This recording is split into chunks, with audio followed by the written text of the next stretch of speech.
Oh, they're back. The World Health Organization, you love them, admit it, they're now warning of the potential of another pandemic. And buckle up, it could be 20 times worse than COVID-19. Anything happening is a matter of when, not if. So we need to have a placeholder for that, for the disease we don't know that may come. And that was when we gave the name Disease X. Oh my God, he even sounds like a complete fiend, doesn't he? Well, but according to the WHO Director General, his new global pandemic agreement, which contains a lot of really bad stuff, is at risk of falling apart. The IMB and the IHR working group are operating amid a torrent of fake news, lies, and conspiracy theories. We cannot allow this historic agreement, this milestone in global health, to be sabotaged by those who spread lies, either deliberately or unknowingly.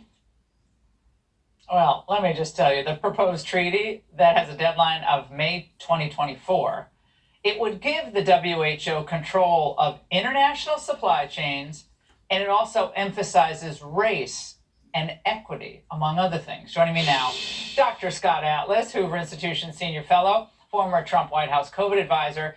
Now, Dr. Atlas, now when I hear him talk about Disease X, there's nothing wrong with, idea of planning and everyone be prepared. There's nothing wrong with that. But boy, they shattered their credibility on so many issues. And most people, they hear this and they think plandemic. That's what most people are thinking now. Well, Laura, you've hit on something here, which is the shattering. The WHO has shattered trust in public health agencies, along with our own CDC and our own leaders, by the way. Why? Because they issued pseudoscience-based mandates. They issued erratic guidance. They had no transparency when it counted, when people were afraid.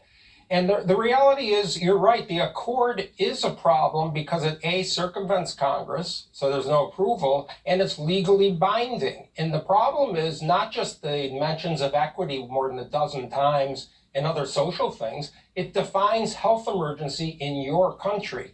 And that's the gateway for all kinds of mandates that we've just lived through. It also regulates IP. It requires distribution. It affects pricing of goods. I mean, no sovereign nation would want to do that. And the problem is, under this director, Tedros, the WHO is the greatest purveyor of misinformation, rivaling our own Fauci, Birx, and our own CDC. They backed China's lies that said there was no human-human transmission. They praised China's transparency. In January 2020 and February 2020, they literally backed China covering up and blocking the WHO itself from investigating the lab in Wuhan. I remember, we covered it. 2021. And then, this is outrageous. They called China, Tedros specifically said China is a model of pandemic management with the most barbaric human rights violations since in our modern history. By the way, Tedros is a liar in terms of being the health administrator before he was head of WHO of Ethiopia when he covered up a cholera outbreak. This is ridiculous. It's absurd. And they have a dismal record for 15 years dating back to H1N1 flu, Ebola, Zika, repeatedly. There's absolutely no sane reason why we would sign on to something like that. We have leverage. The WHO is funded by many nations. We're the number one funder. $400 million plus per year of U.S. taxpayer money is funding them.